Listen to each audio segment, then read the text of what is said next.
Okay, so I'm gonna just tell you up front, this movie is a brain off, just enjoy it. Don't overanalyze it. The plot in itself, it's pretty loose, nothing really concrete. There's a final girl and a backstory to her, but nothing really rooted, nothing that you're like, oh, cool.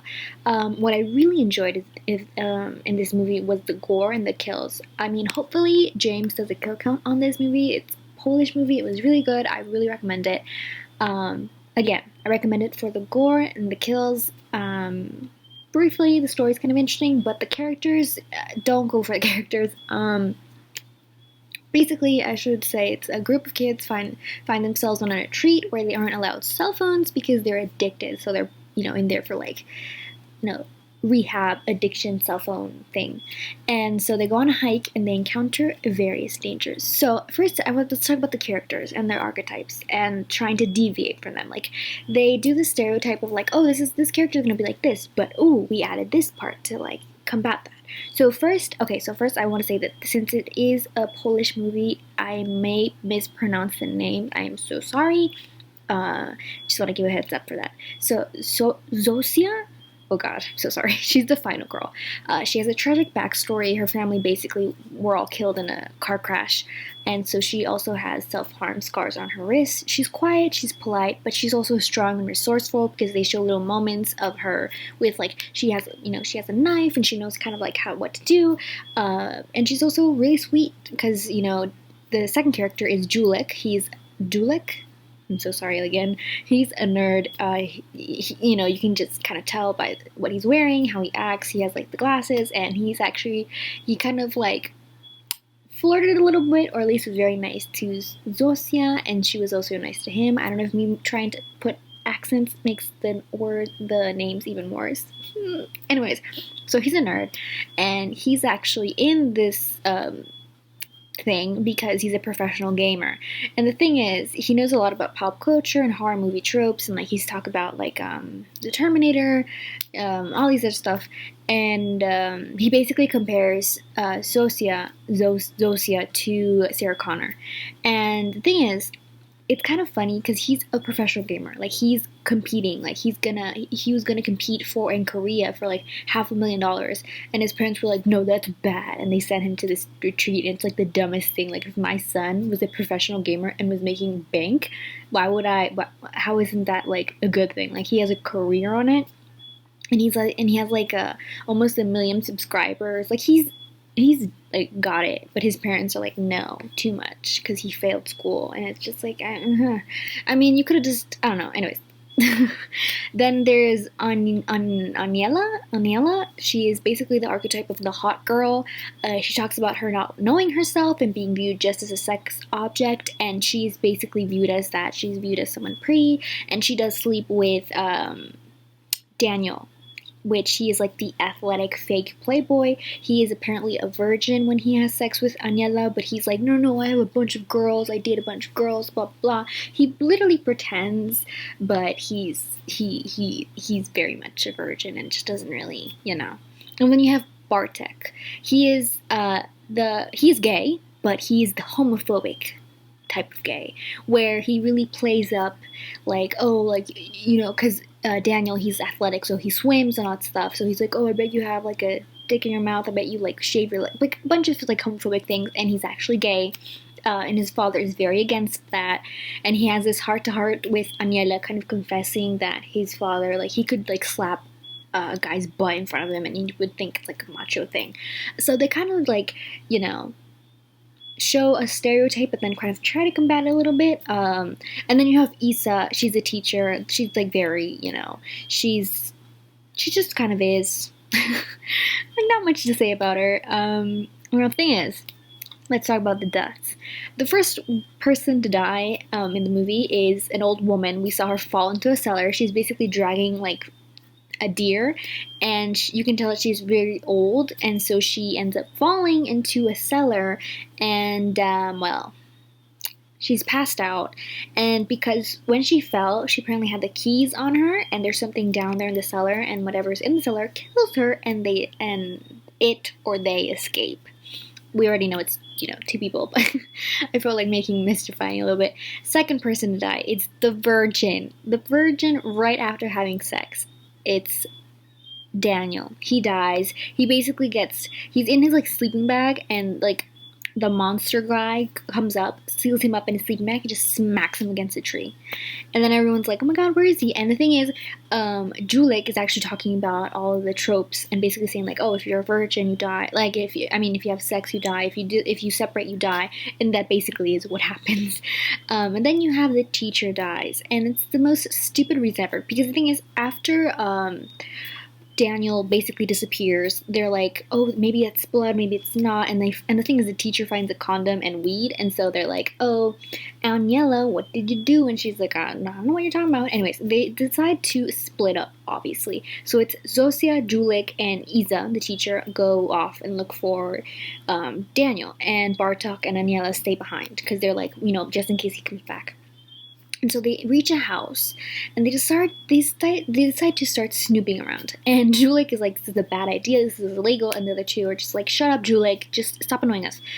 He's kind of like the voice of reason, but then they're like, please stop, because no, there's not going to be any killers. And then they go into this house, whatever, they go into this house, and Julik is losing it. He's like, something's going to happen, something's just going to happen, and I think they end up finding a cellar, and they go down that cellar, and Julik is still up top, and the girl and Isa, the teacher, find basically Daniel's body just there, and they decide to go back up the cellar, but Julik stops them because he hears footsteps, and he hears like this. He's like, they're here, we need to go back down. So he goes back down, and they're stuck down there, and they're kind of like deciding what to do. And obviously they open the person opens the cellar, and they're still down there, and there's like a window to get out of. And the thing is, they have time. They do have time, but for some stupid reason, Isa, she's this tiny woman, and the bad guys are these gigantic men, like huge ass body men, and she just stays with them for I thought she was gonna try to get the phone, because they do a little shot of showing the phone that Daniel has, because he did sneak in a phone. But no, she just stands there like going to hit the bad guy, and it's like, that was the stupidest death in my opinion. And then for some reason, Sosia and Julik decide to stay there, like, oh, Isa, teacher, whatever, like, are you okay? And then her head just rolls out, and so she's dead. Head chopped off. Dumbest reason. And then they run out, and I'm like, okay, go back to Daniel and go back to Aniela, because you need to warn them. But then they're lost. They don't know how to get back. And then they show us Aniela and Bartok, having this heart-to-heart, talking about the expectations and how people view them. And then guess who dies? The hot girl dies. Hot girl who just had sex, by the way, she just dies. A tree branch is rammed through the back of her head and out of her mouth. And the thing is, it kind of was like, how did Bartok not hear anyone? Because these men are huge. Like, when they're in the house, you can hear the house moving. And how did he not even hear that has to make noise. A tree being rammed into your back of your head to out your mouth, it has to make noise. And he doesn't hear anything until he looks and he sees her, and he's like, oh my god. And then he runs, and oh my god. Okay, so Bartok is running, right? And this poor man reaches a church, and we've already been introduced to a priest. That the priest arrives in this very expensive car. He has like an expensive watch. He's like listening to like loud music, very not like priest-like. And of course, the moment Bartok encounters the priest or father, in the church, the priest is a perv. He's a pervert. He's like, he ties up Bartok, he puts a ball gag on him, and he just looks at him with this smile. Like, this man is a perv.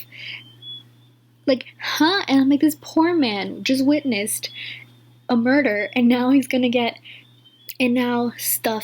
bad stuff is gonna happen. So before anything happens, the creepy priest hears something, and so he goes outside, and thankfully he runs into like the huge gigantic man, and the dude just picks him up and just puts him in a wood chipper, and he just holds on until he's just puree, and he just steals his shoes, and then he goes back into the church. Thankfully Bartok has taken off, his restraints somehow. I mean, I doubt the priests know how to tie people up. And then he hides. And then we kind of are left on a cliffhanger. We're like, did Bartok get killed? Did he not get killed? We don't know. Then the next kill. It's Julik. Julik is the nerd, if you're forgetting. He is stabbed because the thing is, the plan of Zosia and Julik is they need to get the phone, right? Because they don't have any phones. The nearest village is like a day away. They're super far away. And they ran into this man who has no legs, who apparently encountered these two before. And they're twins. I'll tell the backstory later. It's not very important, but I'll tell it later. And so they're like, we need to make a plan. So we need to go get, Daniel's phone. And so they go down and they're like, but we need to distract him because he might be in the house. So Julik is like, I'll go. And so he goes and he's like, I'll go distract them. And then Zosia's like, wait. And she passes him his knife and then he kisses him on the cheek. And this man, it looks like he just won $1 million. He is so happy. And he goes up and with all his energy, he like knocks on the door so that the guy will get out of the cellar and go up. And then she goes in, and as she goes in, she sees the phone. And before she can do anything, the giant man appears and just picks her up by the throat and just starts, it kind of looks like he's going to kiss her. But before that, Julik arrives. And instead of going, this is where he messes up. You see a gigantic, I'm not exaggerating, this is a giant man, height and size. Why would you hit him? Why would you stab him in the back, dude? Just stab him in the head. I know that's probably hard, but the adrenaline, just stab him in the head. Just go, blah! But no, he stabs him in the back. It barely does anything to him. And the monster guy just turns around, stabs Julik, and then he kisses him, and then he rips out his tongue. And then Julik's on the floor. Zosia wakes up, and she is not handcuffed, leg cuffed. And she has a knife still, because, it's embedded, and Julik's there, and he can barely... The thing is, this part was amazing, because I don't know how Julik, the actor, was able to, do... Because he's gargling blood. I don't know how the actor didn't accidentally, choke. But anyways, and she's basically saying that he's going to be fine, that they're going to get out of here. The phone, by the way, dead. It died. It didn't have any battery. And so, basically... You can't understand what Julik is saying, but she figures out that he's saying Sarah Connor, basically saying that she's gonna survive. And then that's when he touches, because she has this little figure on a necklace, and that's where she gives her backstory of her family dying. And basically she's like, you're gonna be fine, even though this kid's not doing good. And he tries to grab her hand to put it near the knife, basically telling her please put me out of my misery. And that's such a tough thing to put on someone. And she basically says no 3 times, but finally she does, and he dies. And I think that's the most peaceful death out of all of them. I mean, it's not, he had his tongue ripped out, but I mean, compared to being just chopped off, alive, it was pretty peaceful.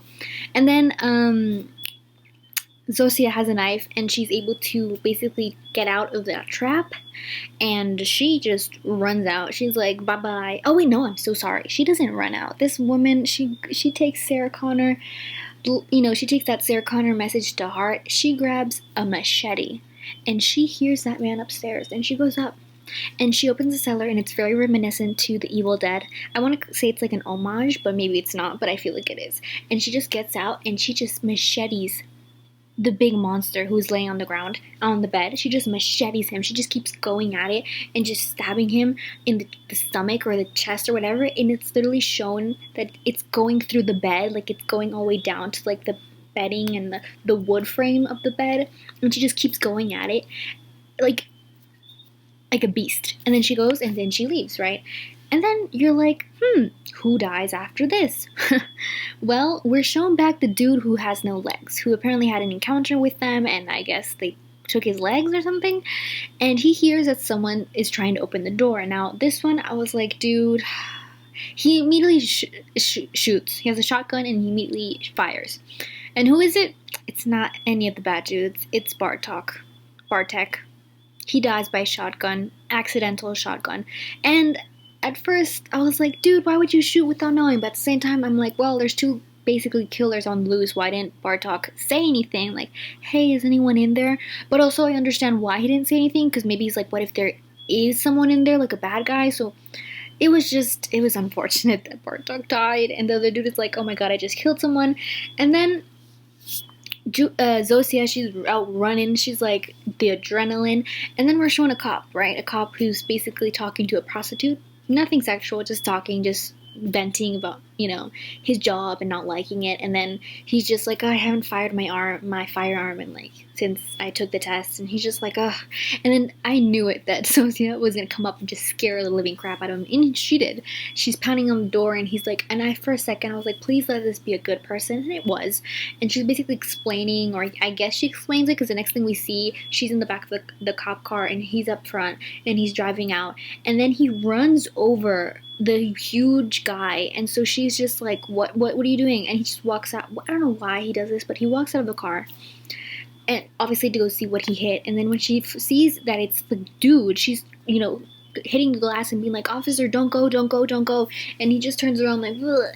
And then the giant ass man stands up, and this man has no time to pull out his gun, and he just has an axe and just hacks him in half. That was visually it was amazing. You could see like everything. It was just watch the movie.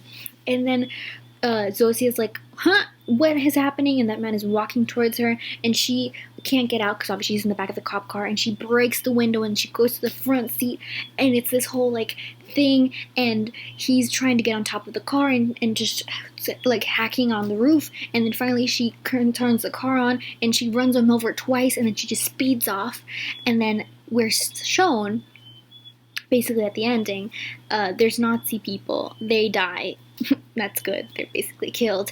But we're shown at the ending that she did in fact tell the police, because the police arrive at the house, and guess who's still alive? The man who she macheted to death is still alive, and also the dude who she ran over is still alive. Why? Here is the backstory. These two creatures were actually twins, boys, very cute, very sweet, and they lived with their mom, and a meteor just happened, and they go and they investigate, and there's a little rock, a meteor run over a little rock, and then they're like, I'm a kid, I don't understand anything or consequences. I'm gonna bring this weird rock and put it under my bed. And so they're, the mom goes to sleep, and when they're sleeping, the rock just breaks open, and this black goo shoots out, and then just starts like eating the kids. Like it goes inside them through their veins, and then their eyes are like bleeding black. And then when the mom wakes up, she's like, where are the kids? And then she sees blood, and I'm like, oh my god, the dog, they ate the dog. And then she looks down the cellar, and the kids basically have like the dog, and they're full of warts and like blood, and she just immediately shuts the cellar door, and she like puts all her weight on it, but they're still like pulling it up. And then finally she drags like a thing, like a box, and then she like puts the chains, and she basically chains the kids and feeds them deer carcass and all that stuff. And she did that for years, and they don't die. Apparently they're not human, they're alien basically. And that's just I just summarized the whole entire movie. I recommend it, but like I said, it's a movie where you just turn your brain off, you enjoy the visuals, you enjoy the gore, the kills, a little bit of the story, but the characters aren't fleshed out. There's not like this. There's not.